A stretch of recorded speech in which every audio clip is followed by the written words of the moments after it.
দেখুন, আমাকে এক সাধু এসে বলছেন, মঙ্গলজি, হরিনাম চিন্তন মনন শাস্ত্র অধ্যয়ন সব ভগবানের জন্য করতে হবে, নিজের জন্য নয়। তার মানে উনি ভগবানকে সর্বস্ব দিয়েছেন, তাই উনি চাইছেন আমি যাদের ভালোবাসি তারাও আমার মতো সর্বস্ব ভগবানকে দিক। এই জন্য আপনি যাদের ভালোবাসেন, আপনার করণীয় কি?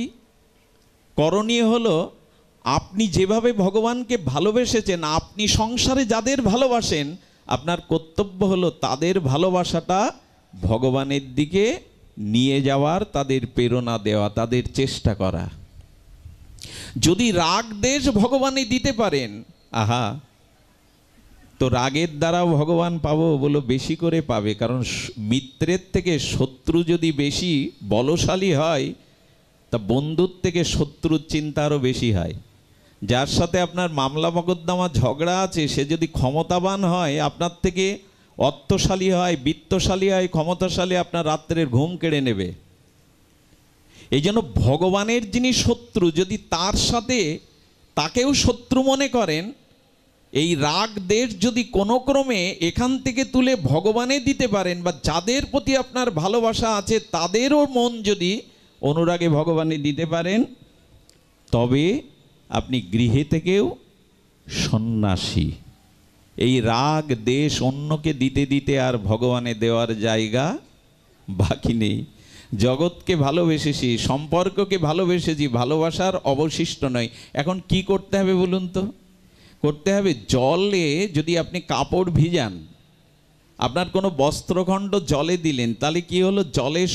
জলটা সুতোর মধ্যে চলে গেল, জল আর কাপড় একীভূত হয়ে গেল। এখন কি করতে হয়? জলটাকে আলাদা করতে গেলে নিগড়াতে হয়। তো বললেন, ভাগবত শ্রবণের দ্বারা, হরিনাম সংকীর্তনের দ্বারা যাদের যাদের প্রতি এই অনুরাগটা দিয়েছে, এটা নিগড়ে আগে ভগবানকে দাও।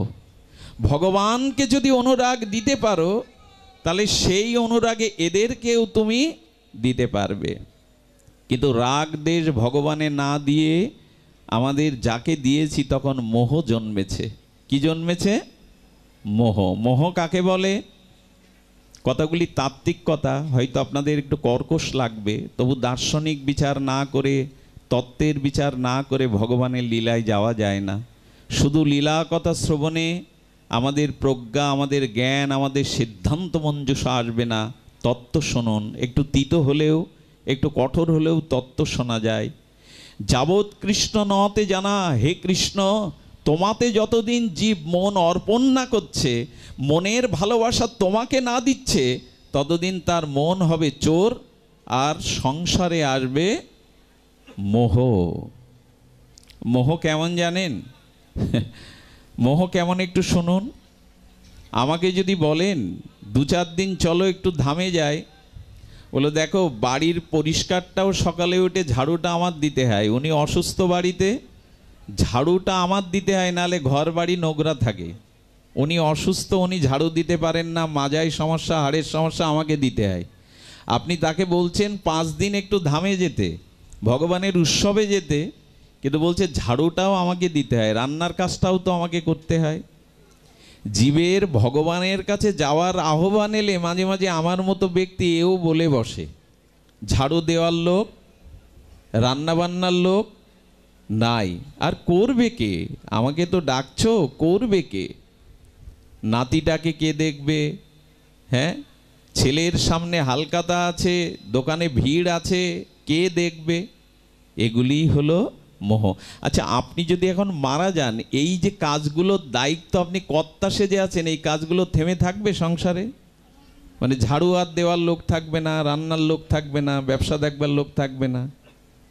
আপনি যদি এখন কালের কবলিত হয়ে মৃত্যু কবলিত হন, এই কাজগুলো থেমে যাবে জগতে, নাকি সংসারে থেমে যাবে? জীবের মোহ হলে এই নে, আমি না হলে এদের কি হবে? আমি হাল না ধরলে সংসারকে, তুমি না থাকলে জগতের কোনো ক্ষতি হবে না। তোমার পরিবারে যারা তোমার উপর নির্ভরশীল, তাদের পূর্বজন্মের প্রারব্ধে যা পাওয়ার তারা তা পাবে। যেমন দুঃখ না চাইলেই দুঃখ জীবনে আসে, তেমনি প্রারব্ধে যদি তাদের সুখ থেকে থাকে, তাহলে দুঃখ না চাইলেও যেমন দুঃখ আসে। সুখ আপাতত না থাকলেও, তাদের প্রারব্ধ থাকলেও সুখ এসে দাঁড়াবে। ভগবান যদি কাউকে সুখী করতে চান, আপনি দরজা দিয়ে ঘর দরজা জানলা রুদ্ধ করে বসে থাকলে, ঘরের মধ্যে আপনি সব ত্যাগ করে বসে থাকলেও পূর্ব জন্ম জন্মান্তরের কোনো সুকৃতি পুণ্য ফলের প্রারব্ধ থাকলে ঘরের দরজা জানলা ভেদ করে ঐশ্বর্য আপনার ভেতরে পৌঁছে যাবে। বললেন বলতে হয়, বলছো, দৃষ্টান্ত আছে। আচ্ছা, একটা নারিকেল গাছ কত উঁচুতে থাকে? কয় ফুট থাকে? ধরুন 20 ফুট 25 ফুট ধরুন। ওইখানে মোটর দিয়ে জল পৌঁছানো যায় তো? সব সময় জল পৌঁছানো যাবে না, মাটি থেকে অনেক দূরে। আর আকাশ থেকে নারকেল গাছে বৃষ্টি পড়লে দাঁড়াবে তো? অর্থাৎ ওপর থেকেও জল দেওয়ার সম্ভাবনা নাই, দিলেও দাঁড়াবে না, জল নিম্নগামী। আর ওপর থেকে পড়লেও ওখানে দাঁড়াবে না। নারিকেলের কয়েকটা পদ্মা, এত কঠোর কঠোর পদ্মা, তার মধ্যে ভেদ করে গরমের দিনে কাটলে এক গ্লাস শান্ত শীতল জল পান কোথার থেকে? ওর মধ্যে ঢোকালো কে জল? একটা নারিকেলের কতগুলো আবরণ, তারপরে আছে শূন্যের উপরে। না আকাশ থেকেও জল তার মধ্যে যায়নি, নিচের থেকে মোটর দিয়ে আপনি তার মধ্যে জল দেননি, অথচ শীতল জল তার মধ্যে অবস্থান করছেন। যদি ভগবান বা বিধাতা একটা ফলের মধ্যে অমনি করে জল প্রবেশ করাতে পারেন, আপনার প্রারব্ধে পূর্বকর্মে সুখ থাকলে ওটা দরজা জানলা বন্ধ করলেও আপনার কাছে সুখ গিয়ে পৌঁছাবে, অবশ্যই পৌঁছাবে। এই জন্য তুমি কর্তা নও, তুমি কর্তা নও, তুমি কর্তা সেজেছ। আমি না হলে এদের কি হবে? আর এই কথা ভাবতে ভাবতেই মানুষের একটা জীবন চলে যায়। ভগবানের জন্য ত্যাগ বৈরাগ্যের জন্য তার জীবনে আর কিছু করা হয়ে ওঠে না। ব্রহ্মা বললেন এটাই মোহ, আমার, আমি এবং আমার। এই কথা ভাবতে ভাবতেই একটা গোটা জীবন সে কাটিয়ে দেয়, আর তার ভগবানের চরণে পৌঁছানো হয় না। ব্রহ্মা বললেন ভগবান তবে কি করণীয় জানো? এই সংসারটাই যদি তোমার করে দিই, আমার নয়, এটা তোমার। আমি বাজার করি তোমার জন্য, আমি গৃহ নির্মাণ করেছি তোমার সংসার ভেবে। এখানে যা কিছু আমার স্ত্রী পুত্র প্রভু তোমার দাস, এই সংসারের কর্তা তুমি। যদি এইভাবে কৃষ্ণকে সংসারটা দেওয়া যায়, তাহলে সংসারকে মোহ আপনাকে কখনো বাঁধতে পারবে না। একটা কথা বলুন তো, প্রভাতে অনেক ভক্তরা ভোর 3:30 বা 4:30 মধ্যেই উঠে, শুদ্ধ ভক্তরা ব্রাহ্ম মুহূর্তে উঠে অবগাহন বা স্নানাদি করে তিলকমালা নিয়ে ভগবানকে মঙ্গল আরতি দেখায়, ঘণ্টা বাজিয়ে।